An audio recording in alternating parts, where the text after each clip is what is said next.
If you're like me, you want to have success selling your art as NFTs, but you found that barriers like Ethereum gas fees are keeping you from getting beyond testing the waters. In this video, I will introduce you to what could just be a better user-first way of creating NFTs that just about any artist can take advantage of. Quick disclaimer, this video is intended to introduce you to the Pastel Network, but it is not meant to be investment advice. This video is sponsored by Pastel. As always, all opinions in this review are my own. Pastel is the world's most advanced, secure, and decentralized blockchain for NFTs. Pastel's network and platform are fully dedicated to the creation, validation, storage, and exchange of provably rare digital assets. In order to understand what all that means, we need to explore the current NFT creation ecosystem. If you've tried to create an NFT in 2021, you've likely been discouraged by a few of the barriers to entry, such as the excessive gas fees to mint an NFT, the security of the blockchain transactions, the environmental impact of cryptocurrencies, the integrity of NFTs over time, and the authenticity of rare assets. That's not to mention all of the prerequisite stuff you have to learn to even get set up with a wallet and purchase some Ethereum.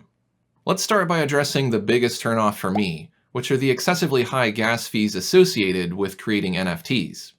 Gas fees are essentially the fee you pay to process a transaction, such as minting or creating an NFT. I had to put a hold on building up my NFT portfolio because minting required $40 per image, or in some cases even double or triple that in gas fees. And forget about buying any NFTs from other artists. I'm sure I'm not the only one who doesn't want to pay more in gas fees than the retail price of the artwork. Unfortunately, a lot of people who just want to buy or sell affordable NFTs without so many zeros in the price have been excluded from the market due to the influence of the price of Ethereum and the resulting gas fees, which only get higher when the Ethereum network becomes congested. Pastel aims to make minting an NFT on their network much more affordable and practical, somewhere between 5 cents and 50 cents per image. The fees are balanced automatically by the network, so that unlike Ethereum, even during high levels of network activity or interest in the PSL token, the transaction fees scale in proportion. For example, if the network difficulty were increased by 10x, the cost of minting would decrease to 1/10. As I just mentioned, I had to spend $40 in Ether just to mint a single piece of artwork on the Ethereum network, so a fee of less than $1 is more than reasonable. There are also benefits like file storage that you are paying for when you register an asset on the Pastel network, but we'll come back to that. My goal is to try not to get too technical about what I'm discussing in this video, but we do need to at least get an idea of the inner workings of a blockchain to explain the benefits that are specific to artists. Much like an art museum, which relies on security guards, alarms, and cameras to protect its assets, blockchains also need to be secured 24/7. Just like a burglar can break into a gallery and steal from or vandalize it, a hacker could disrupt a blockchain as well. While all blockchains are developed with security in mind, they are not all equal. The Pastel blockchain relies on multiple supernodes to provide additional security for the network, register and store NFTs, authenticate users, process transactions, and perform other essential tasks. Anyone with a means to can operate a supernode without the reliance of any third party, and even make a profit for their efforts. But unlike an art museum, no one person, organization, or government has ownership of the blockchain. Though the supernodes facilitate essential NFT-related tasks, they do not own the network. The Pastel protocol always requires that multiple randomly selected nodes perform the work. These nodes work independently to reach a secure consensus, and supernodes even periodically challenge one another to prove that they are storing the correct information. So then, who owns the Pastel network? No one. That's the cool thing about it. It's self-sustaining. Who owns the lake? The fish? The water? The algae? The earth? Metaphorically, it makes sense. Anyone who participates in the Pastel network can benefit from it. But unlike a lake, no one can take possession of it. It really is sort of an ecosystem. Creators have a purpose-built platform that enables them to generate income from their NFTs. The operators of supernodes earn something for processing transactions and storing NFTs, and a portion of the transaction fees sustain all of the necessary support functions to keep the decentralized network operational. Pastel even supports the development of third-party applications on top of the Pastel network to encourage collaboration. While many applications for NFT creation run on Ethereum, Pastel runs on the proprietary PSL token since it is its own blockchain. At its core, the PSL token is based on Bitcoin, which means that it works in a similar way. PSL is a store of value that can be used for transactions or transferred to other users. It also utilizes some of the privacy and security benefits of Zcash. Just like other cryptocurrencies, PSL can be converted to other tokens or fiat currency on an exchange. You can even earn royalties from future sales of your work. Right now, the limit is up to 10%. Personally, I think this should be higher, but 10% is better than no royalty option at all. In terms of accessibility, you can add PSL to your wallet using a variety of methods, rather than relying solely on something like MetaMask. But what really makes the PSL token special is that it enables users to securely register and store their NFTs on the Pastel network. I'll explain more about that later in this review. The Pastel network also includes a deflationary mechanism whereby a small amount of PSL is burned or spent by users during regular activity on the network. For example, it will cost you 1,000 PSL to create a Pastel ID to register your signature on the network. At the time of publishing this review, 1,000 PSL is worth around $4 USD. Those tokens are burned or made unspendable to control inflation. There are other activities performed by supernodes, buyers, and sellers, which contribute to the burning of PSL tokens as well. For those buyers and sellers who are concerned about the environmental impact of creating and selling NFTs, you may be relieved to know that Pastel is built with efficiency and long-term scalability in mind. And to offset carbon emissions related to cryptocurrency, a percentage of every registration fee is donated to a nonprofit that plants new trees.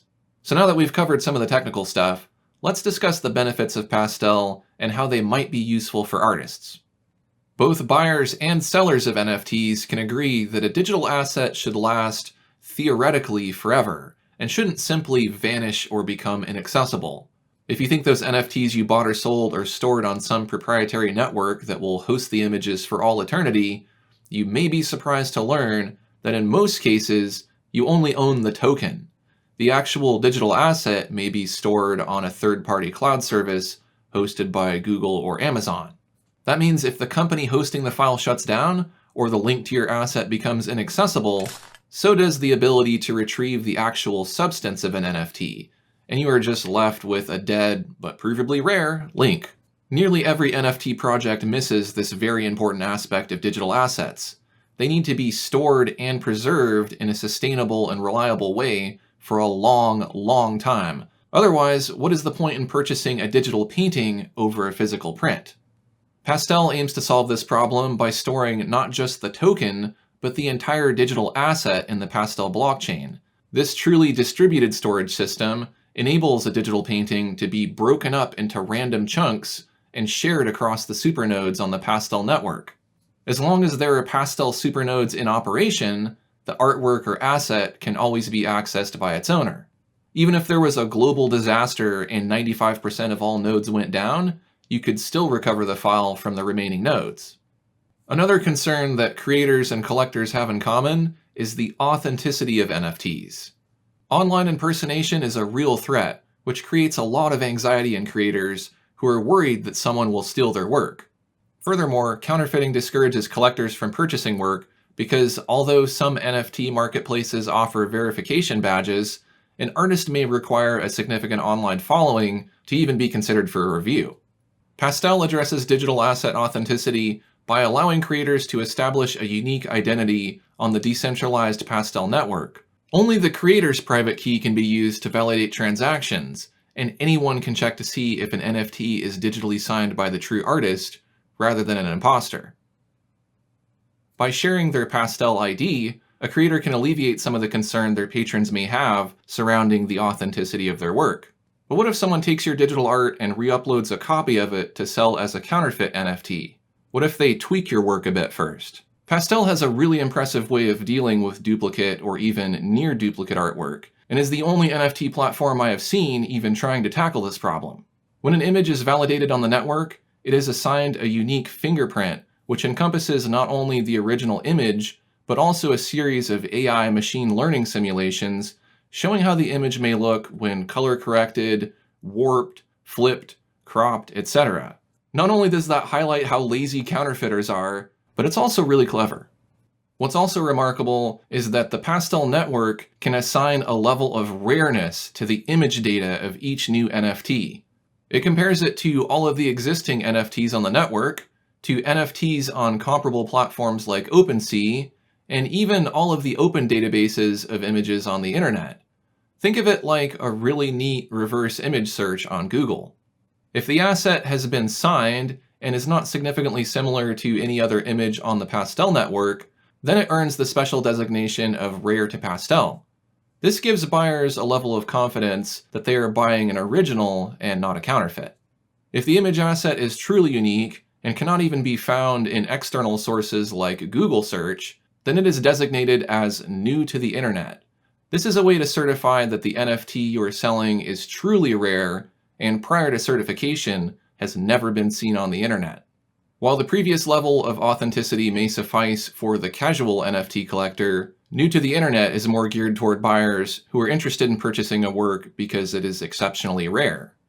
In addition to validating that images uploaded to the Pastel Network are not duplicates, files are also scanned by supernodes for imagery that is not safe for work.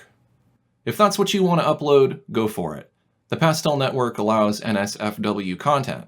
In fact, it's permissionless to register an asset, but it will designate NSFW images accordingly so that buyers can browse the market without seeing anything that they might find offensive. Just as well, operators of supernodes can choose which image settings they want to support, with the option of opting out of hosting NSFW files of various types or altogether. Okay, I'm impressed. I went from being excited about NFTs to disappointed to excited again. What Pastel aims to do really does alleviate a lot of the concerns that I have about taking the next step with NFTs.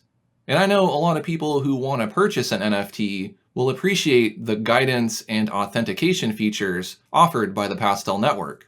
All of this helps to establish confidence in the NFT marketplace. Pastel's borderless currency and low price point for entry makes it significantly easier for the average artist to start selling NFTs. It also removes many of the barriers for buyers, which encourages more collectors to become both comfortable and capable of buying an NFT. The Pastel team is managed by developers, cryptographers, technologists, and many other talented people. It is decentralized, so no underlying stakeholder or individual owns more than 5% of the total supply of PSL tokens. Pastel's founder is Jeff Emanuel, who is an aspiring digital artist, among other things. He and I share the desire to solve some of the obstacles that stand in the way of artists, both traditional and digital. The Pastel team believes that rare digital assets are important enough of an application to merit their own purpose-built system, and I couldn't agree more. The Pastel Network is live, and builders can start developing really cool things like their own platforms on top of Pastel today. Pastel will also be launching its own marketplace on the network early next month. I'll be making a follow-up video demonstrating how to use the network to create, buy, trade, and sell NFTs. So be sure to subscribe to this channel if you don't want to miss that video. That brings us to the end of my review of the Pastel Network. I've greatly simplified what Pastel can do. So if you're interested in learning more about the project, check out their website at pastel.network, follow them on social media, and subscribe to their YouTube channel. Thanks for watching, and I'll see you next time.